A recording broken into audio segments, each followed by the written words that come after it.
Ice cream बेचा करता था। उसका अपना एक छोटा सा आइसक्रीम का ठेला था जिस पर वो आइसक्रीम लेकर बेचा करता था। हर रोज वो जंगल के स्कूल के बाहर जाकर आइसक्रीम का ठेला लगाया करता था। जब भी छुट्टी हुआ करती थी तो जो परिंदे वहाँ से निकलते थे वो कालू कौवे से आइसक्रीम जरूर लेते थे। इस तरह कालू कौवे का धंधा बहुत अच्छे से चल रहा था। इसी तरह एक दिन कालू कौवा स्कूल के गेट के सामने अपने आइसक्रीम का ठेला लगाकर खड़ा था और जोर जोर से चिल्ला रहा था, आइसक्रीम आ गई, आइसक्रीम बच्चों आओ और ले जाओ आइसक्रीम, हर किस्म की आइसक्रीम, ठंडी ठार आइसक्रीम, दिल पहाड़ आइसक्रीम, किंग कुल्फा, Cornetto cup, ice bar, choc bar, vanilla cup लो, शाही कुल्फी लो, बादामी कुल्फी लो, आ जाओ बच्चों इससे पहले कि आइसक्रीम खत्म हो जाए। कालू कौवा अभी ये कह ही रहा था कि तभी स्कूल की छुट्टी हो गई। कुछ छोटे छोटे परिंदे उसके पास आए जिनमें से एक छोटा बच्चा उससे कहने लगा, अंकल अंकल मुझे ये लैलो वाली आइसक्रीम चाहिए, लैलो वाली। इस तरह बहुत सारे छोटे छोटे परिंदे आए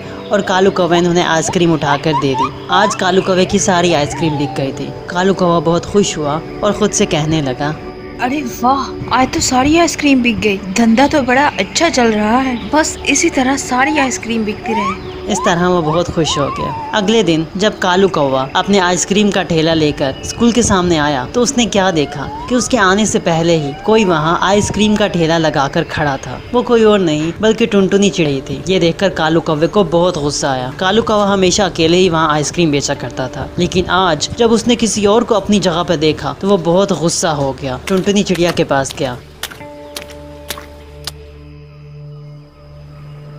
और उसे गुस्से से कहने लगा, अरे ओ चिड़िया, क्या करी है तू यहाँ पर? तुझे पता नहीं ये मेरी जगह है, चल अपना ठेला हटा यहाँ से। टुनटुनी चिड़िया ने उसे जवाब देते हुए कहा, पर कालू भैया ये तो सरकार की जगह है, यहाँ तो कोई भी परिंदा आके कुछ भी बेच सकता है, आप मुझे क्यों रोक रहे हैं? मैं बस आइसक्रीम ही तो बेच रही हूँ, आपको तो मैंने कुछ नहीं कहा। टुनटुनी चिड़िया की ये बात सुनकर कालू कौवा और गुस्से में आ गया और वो जोरदार लहजे से टुनटुनी से कहने लगा, हैं, जबान चलाती है कालू के आगे, पता नहीं है तुझे कालू कौन है? चल अब हटा यहाँ से ठेला, वरना तुझे नहीं पता मैं तेरे साथ बहुत बुरा करूँगा। कालू भैया अब तो आप अपनी हद पार कर रहे हैं। इस जगह पर आपका नाम थोड़ी ना लिखा है, जो आपके अलावा यहाँ कोई नहीं आ सकता। मैं तो यहाँ से नहीं हिलूंगी, बल्कि यहीं पर आइसक्रीम बेचूंगी। आपको जो करना है आप कर लें। कालू कौवे को अब और भी ज्यादा गुस्सा आ गया। एक तो तेरी जबान बहुत चलती है, अगर नाम नहीं भी लिखा हुआ लेकिन फिर भी ये जगह मेरी, ये जगह कालू की है और कालू के अलावा यहाँ पर कोई आइसक्रीम नहीं बेच सकता।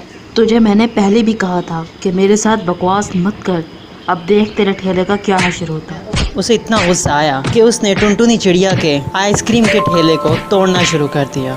टुनटुनी बेचारी बहुत रोने लग गई। वो कालू से कहने लगी, कालू भैया ये आप क्या कर रहे हैं? आप मेरा ठेला क्यों तोड़ रहे हैं? ना कीजिए ऐसा, रुक जाएं कालू भैया, रुक जाएं। मेरी सारी रोजी रोटी तो इसी से है, मैं यहाँ से चली जाऊंगी। आप ऐसा ना करें, मैं कहीं और जाके ठेला लगा लूंगी, लेकिन आप मेरे ठेले का कुछ मत करें। टुनटुनी उससे माफिया मांगने लग गई, लेकिन अब बहुत देर हो चुकी थी। कालू ने उसका ठेला पूरी तरीके से तोड़ दिया था। टुनटुनी बहुत रोने लगी। वो कालू से कहने लगी, अरे कालू भैया ये आपने क्या किया? आपने तो मेरा सारा ठेला ही तोड़ दिया। अब मैं क्या बेचूंगी और मैं क्या कमाऊंगी? इस तरह कालू कौवे ने टुनटुनी चिड़िया को वहाँ से भगा दिया। टुनटुनी के जाने के बाद कालू कौवा खुद से कहने लगा, देख लिया ना इस चिड़िया ने कालू से पंगा लेने का अंजाम। ये जंगल वाले जानते नहीं कि कालू क्या चीज है। कालू से जो टकराएगा वो चूर चूर हो जाएगा। इसी तरह कुछ दिन गुजर गए। एक दिन कालू कौवा जब सारी आइसक्रीम बेचकर अपने घर वापस जा रहा था, तब रास्ते में उसे वही टुनटुनी चिड़िया नजर आई। टुनटुनी चिड़िया हाथ में कटोरा पकड़कर वहाँ से भीख मांग रही थी। जब कालू कौवे ने टुनटुनी को यूँ भीख मांगते हुए देखा तो वो उसके पास गया और उससे पूछने लगा, अरे तुम तो वही चिड़िया हो जो कल आइसक्रीम बेच रही थी, मगर आज भीख क्यों मांग रही हो? ऐसे भी क्या मजबूरी आ गई है तुम्हें जो तुम्हें भीख मांगनी पड़ रही? टुनटुनी ने रोते हुए उसे जवाब दिया, कालू भैया ये आप पूछ रहे हैं मुझसे? आपका ही तो ये किया धरा है, आप ही ने तो मेरी रोजी पर लात मारी है। अगर उस दिन आप मेरा ठेला ना तोड़ते तो आज मैं इस हाल पर न पहुंचती। ठेला तोड़ दिया था तो क्या, वो तो तेरी अपनी गलती थी ना। अगर ठेला तोड़ ही दिया था तो कोई और काम कर लेती। ऐसी भी क्या मजबूरी थी तेरी जो तुम्हें भीख मांगनी पड़ रही? कहना आसान है कालू भैया, पर आपको क्या पता मुझे गरीब की मजबूरियों का। ऐसी भी क्या मजबूरी थी तेरी, जरा मुझे भी तो बता, क्या है तेरी मजबूरी? उस दिन जो ठेला आपने तोड़ा था वो मेरा अपना नहीं था, बल्कि वो तो मैंने किराए पे लिया था। कालू भैया, ये सब कुछ मैं अपनी बेटी पिंकी चिड़िया के लिए कर रही हूँ। पैदा होते ही मेरी बेटी के दिल में सुराख हो गया था। उसके इलाज के लिए मुझे बहुत से पैसों की ज़रूरत है। इसी ज़रूरत को पूरा करने के लिए मैंने वो किराए का ठेला लिया ताकि मैं उसके इलाज के लिए कुछ पैसे जमा कर सकूं। पर कालू भैया, आपने वो ठेला तोड़कर मुझे और कर्ज में डुबा दिया।